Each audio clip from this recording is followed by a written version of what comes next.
Según los artículos 677 del Código Civil, 80 del Decreto 2811 de 1974 y 7 del Decreto 1541 de 1978, las aguas que corren por el territorio nacional son en principio bienes de uso público, imprescriptibles, inembargables, inalienables, incomerciables y desafectables, cuya titularidad descansa en cabeza de la nación.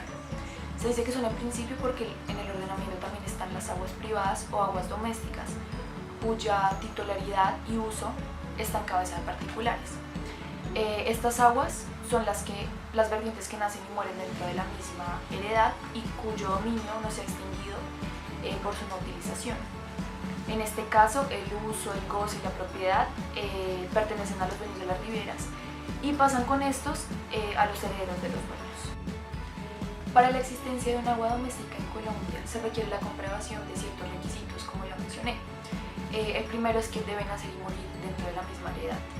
Aquí hay que hacer la salvedad de que esto no puede ser por obra del hombre. Y ya veremos un ejemplo. Como se ve en esta gráfica, la corriente nace y muere en los puntos 1 y 2 del predio A respectivamente, pero para cumplir este proceso, que es nacer y morir, necesita pasar por el predio B. En el texto del decreto, tendría los requisitos fundamentales para ser doméstica, ya que nace y muere en el predio A. Sin embargo, no sería un agua privada porque se extiende fuera de la heredad de nacimiento. Como ya vimos, en el caso en que haya una vertiente que salga de la heredad, esta deja de ser un bien privado según el artículo 18 del decreto 1541 de 1978. El otro requisito que debe cumplir un agua para que sea un agua doméstica es que su dominio no se haya extinguido en el tiempo. Inicialmente la ley permitía, o la ley decía que este tiempo debía ser por 3 años continuos, salvo si fuera por fuerza mayor, pero ahora este tiempo se extendió hasta cualquier época y también se requiere un acto administrativo que lo declare. Por último, el Código Nacional de Recursos Naturales Renovables, que surgió a partir del decreto 1541 de 1978, como ya lo había mencionado, en el artículo 87 determina que por ministerio de la ley se podrá hacer uso de aguas de dominio privado para consumo doméstico, solo para consumo doméstico y siguiendo los lineamientos que no afecten ni al dueño ni al fondo. Y esos lineamientos pues están dentro de este código. Según el Código Civil, se llaman bienes de la Unión aquellos cuyo dominio pertenece a la República.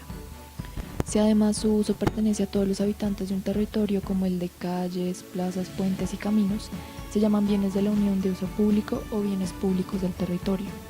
Los bienes de la Unión cuyo uso no pertenece generalmente a los habitantes se llaman bienes de la Unión o bienes fiscales. La diferencia entre estos dos bienes está en que los bienes fiscales solo son para funcionarios públicos y no para uso de toda la sociedad. Según el artículo 677 del Código Civil, los ríos y todas las aguas que corren por causas naturales son bienes de la Unión de uso público en los respectivos territorios, con excepción de las aguas privadas, como ya lo vimos.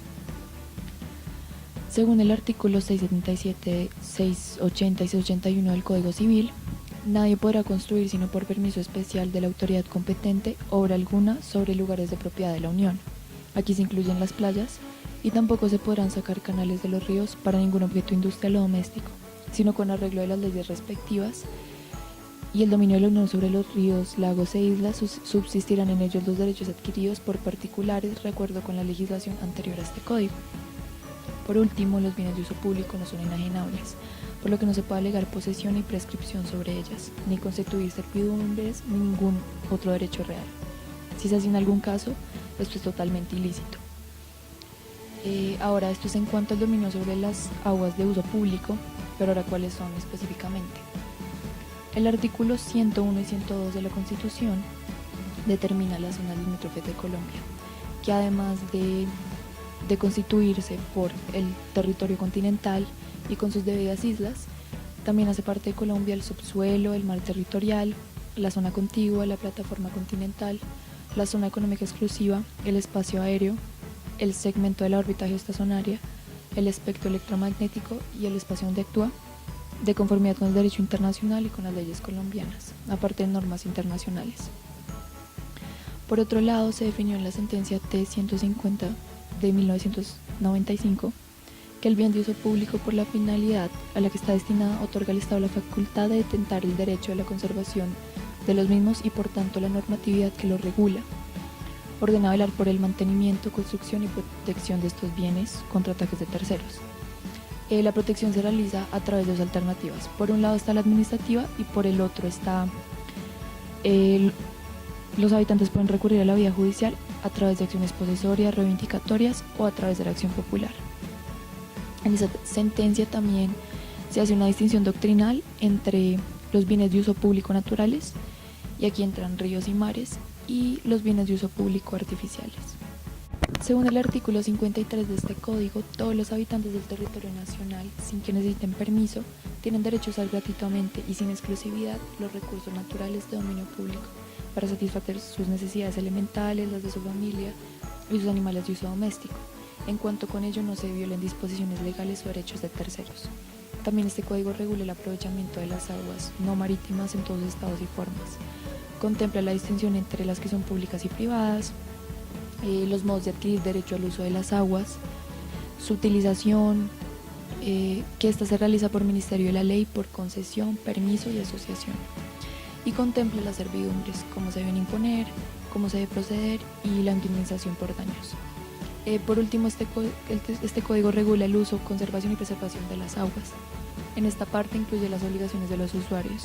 Entre estas están no interferir en su uso legítimo, no utilizar mayor cantidad de agua que las otorgadas, construir y mantener instalaciones y obras hidráulicas en condiciones adecuadas, evitar que las aguas que deriven de una corriente o depósito se derramen, permitir la vigilancia e inspección y suministrar los datos sobre el uso de las aguas, y entre otras más obligaciones. También están los artículos de prevención y control de la contaminación, que determinan qué le corresponde al Estado. Entre esto está garantizar la calidad del agua para consumo humano y en general para las demás actividades en que su uso es necesario. El Estado también debe clasificar, debe destinar, debe ejercer control, asegurar la preservación, revisar y administrar este recurso.